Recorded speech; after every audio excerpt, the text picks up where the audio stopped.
नमस्कार दोस्तों, YouTube class में आप सबों का स्वागत है।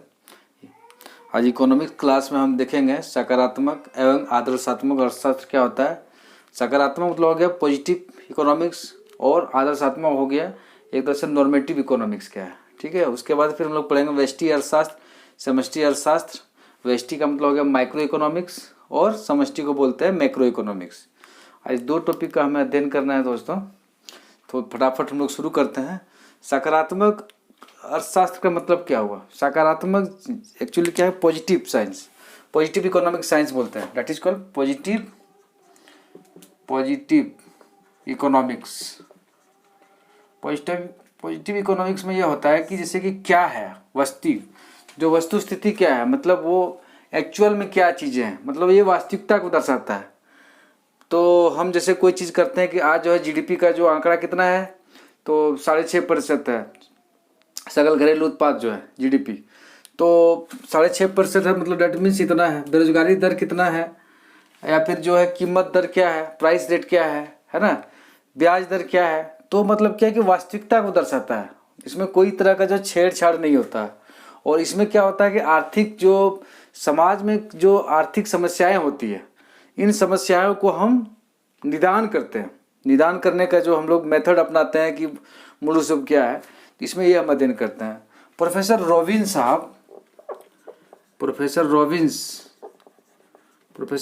साहब जो है, इन्होंने ही सबसे पहले ये चीज़ बताया था कि जो पॉजिटिव इकोनॉमिक्स जो है, जो मतलब इसमें जो साइंस का उसने उपयोग किया था वर्ड का, सकारात्मक विज्ञान।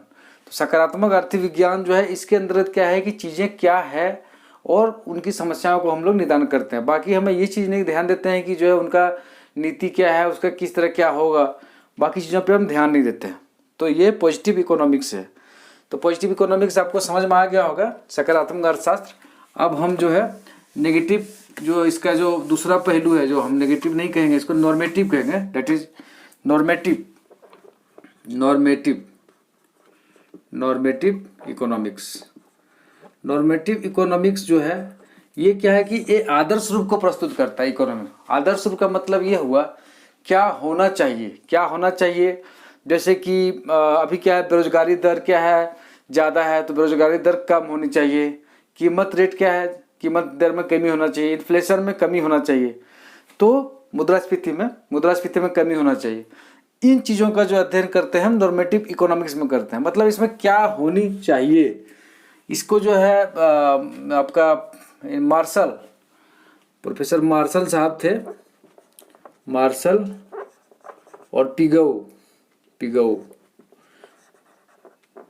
इन लोगों का ये अपना ये ऑब्जर्वेशन था कि हमें जो है, हमें इकोनॉमिक्स में क्या होनी चाहिए, इसके विषय में हम अध्ययन करते हैं।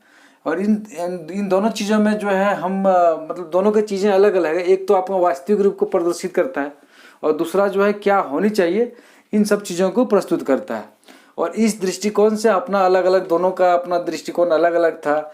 आप ये कहेंगे कि सकारात्मक जो अर्थशास्त्र, वो जो एडम स्मिथ साहब का जो और उनके जो फॉलोवर थे, उनको रेखांकित करता है। उन लोगों का ये अपना विचार था कि जो है, जो पॉजिटिव इकोनॉमिक साइंस को फॉलो करते थे। बट जो है नॉर्मेटिव इकोनॉमिक्स को जो है प्रोफेसर मार्शल, पिगो, आपका हिक्स, इन सबों का जो है अपना ये मानना था कि जो है हमें वास्तविकता के विषय में उन्होंने बात की। तो कई सारे इसके विषय में जो है आपको मिलेगा कि इसमें क्या क्या अंतर है। हाँ, ये क्या है कि यह वास्तविक स्थिति में संबंध रखता है, या आदर्शात्मक स्थिति से संबंधित रखता है ना, या उद्देश्यों के मध्य मुख है, इसमें सिद्धांत दिए होते हैं। हाँ, और मतलब मेन है कि मेन बेसिक फंड आपको ये पता होना चाहिए कि जो है इनमें टोटली जो है अपना क्या वास्तविकता चीज़ है, जो रेट है इकोनॉमी की, जो एट प्रेजेंट स्टेटस क्या है, उनकी बात करता है।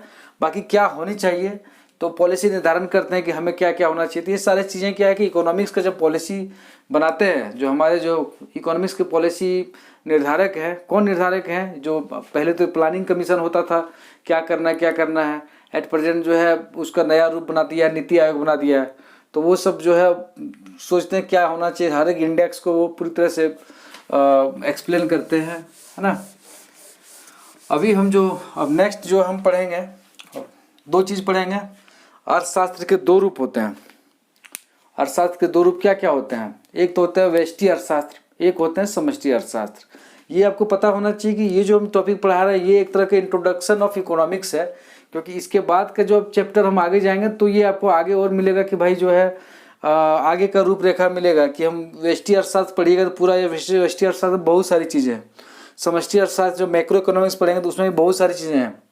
दोनों जो है एक तरह का जो है आधारभूत अंग है, दोनों को आप एक दूसरे के साथ इग्नोर नहीं कर सकते हैं, दोनों को पढ़ना आपके लिए बहुत ही अति आवश्यकता है।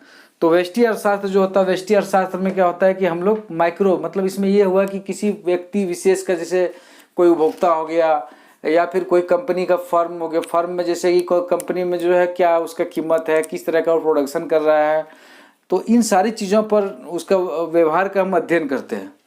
जबकि जो है समष्टि अर्थशास्त्र जो है इसका टोटली डिफरेंट चीज़ है। इसमें क्या है, समष्टि जो व्यापक क्षेत्र हो जाता है पूरी तरह से। तो व्यष्टि अर्थशास्त्र में क्या होता है कि हम लोग, आप ये ले लीजिए कि एक कंपनी है, वो कंपनी में किस तरह से वो प्रोडक्शन कर रहा है, उसका क्या, उसका जो साधन कीमत क्या है। साधन कीमत का मतलब ये हुआ कि जो इनपुट में जैसे क्या है कि मजदूरी कितना हम दे रहे हैं, उसका क्या है कि उसमें और हमें खर्च क्या हो रहा है, जैसे कि किराया जो रेंट लग रहा है उसको हम लोग देते हैं, ब्याज कितना हमें पे करना पड़ा अगर हम बैंक से लोन लिए हैं, और कंपनी कितने प्रॉफिट अपने आप को बना रही है, अगर वो कितने पर सामान को सेलिंग कर रहा है। ये सारी चीज़ों का अध्ययन जो है व्यष्टि अर्थशास्त्र। इसलिए व्यष्टि अर्थशास्त्र यहाँ पर 3 तरह के हम लोग प्रकार है। एक तो उत्पाद कीमत है, एक साधन कीमत है, कल्याणकारी अर्थशास्त्र है। तो उत्पाद कीमत यह होता है कि जैसे कि उत्पादन की कीमत क्या होनी चाहिए, तो उत्पादन की कीमत निर्धारण कैसे होगा, ये तो हमारा जो है मांग का कितना उतना मांग हो रहा है और कितना हम प्रोडक्ट कर रहे हैं, उन दोनों का जब बैलेंस बनेगा तो वो हमें एक तरह का प्राइस वो देगा, प्राइस फैक्ट। तो हमें प्राइस का, इसका हम लोग पूरी तरह से अध्ययन करेंगे व्यष्टि अर्थशास्त्र के अंतर्गत। तो साधन का कीमत में क्या है कि आपको ऑलरेडी बता चुके कि ये 4 तरह के हैं साधन। फैक्टर बोलते हैं इसको। प्राइस फैक्टर क्या क्या होता है, जैसे कि कोई भी हम चीज़, हम कोई भी जो है जब उत्पादन करते हैं, कोई कंपनी है कुछ बनाती है, वो सामान बनाती है, तो वो चीज़ें जो है इनपुट कॉस्ट क्या क्या कितना किसका है, वो सारे इनपुट कॉस्ट जो फैक्टर जो हम लोग इसमें अध्ययन करेंगे। और वेलफेयर इकोनॉमिक्स है, उसके में भी हम अध्ययन करेंगे वेलफेयर इकोनॉमिक्स में क्या क्या पढ़ना है, उसमें सारी चीज़ें का अलग अलग अर्थशास्त्री जो है उन्होंने अपनी अपनी सिद्धांत जो है, डॉक्ट्रिन जो है रखा है, वो हम लोग विस्तार से चर्चा करेंगे। अभी हम लोग शॉर्ट रूप से देख लेते हैं कि मिल क्या है। अब हम लोग आते हैं समष्टि अर्थशास्त्र। समष्टि अर्थशास्त्र जो है वो एक तरह क्या होता है कि इसको हम लोग बोलते हैं मैक्रो इकोनॉमिक्स। समष्टि को इसको बोलते हैं माइक्रो इकोनॉमिक्स,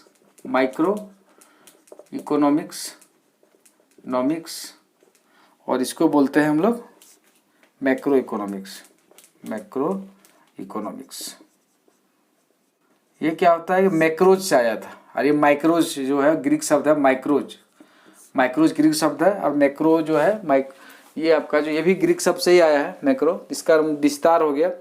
इसमें क्या होता है कि पूरी तरह से जो अर्थव्यवस्था जो होती है पूरे देश का, जैसे कि देश में क्या है, रोजगार का भी क्या है, मतलब रोजगार जैसे एम्प्लॉयमेंट रेट कितना है, जैसे कि अभी हम अगर बात करें कि पूरे देश में जो है ब्याज रेट अभी क्या चल रहा है बैंक का, है ना, अभी कितना इनकम है, नेशनल इनकम कितना है, इनका हम अध्ययन करेंगे।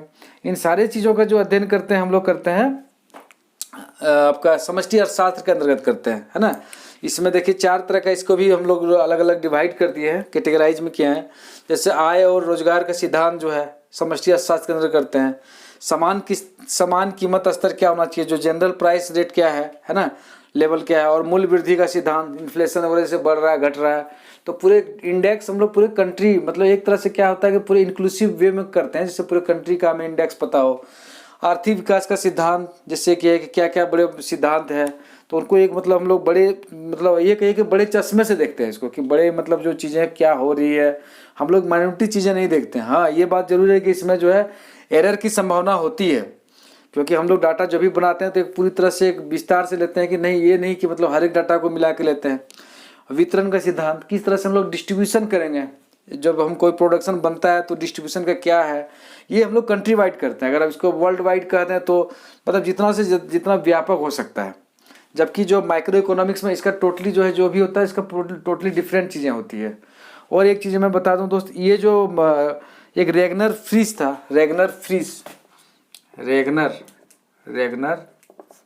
फ्रीस, इनका मानना था कि जो है व्यष्टि अर्थशास्त्र और जो आपका समष्टि अर्थशास्त्र है, इन दोनों को जो है हमें पढ़ना है, और दोनों एक दूसरे के साथ जो है इंटर रिलेटेड है ना। तो हमें जो है बहुत ही दोनों इम्पोर्टेंट है ना, एक सिक्के के दो पहलू आप कहिए। तो हमें दोनों को बहुत ही विस्तार से पढ़ना है कि दोनों का जो है क्या क्या अपनी अपनी सीमाएं हैं, और इन सीमाएं में जो है हमें जो है सबका जो है विस्तार से अध्ययन करना होगा। देन ओनली आपको समझ में आएगा, हर चीज़ होगा। तो जो हमारा नेक्स्ट क्लास जो होगा इसके बाद जो होगा, इसमें सारी चीज़ें हम वो पढ़ेंगे जो मतलब जो है इन्हीं का जो है।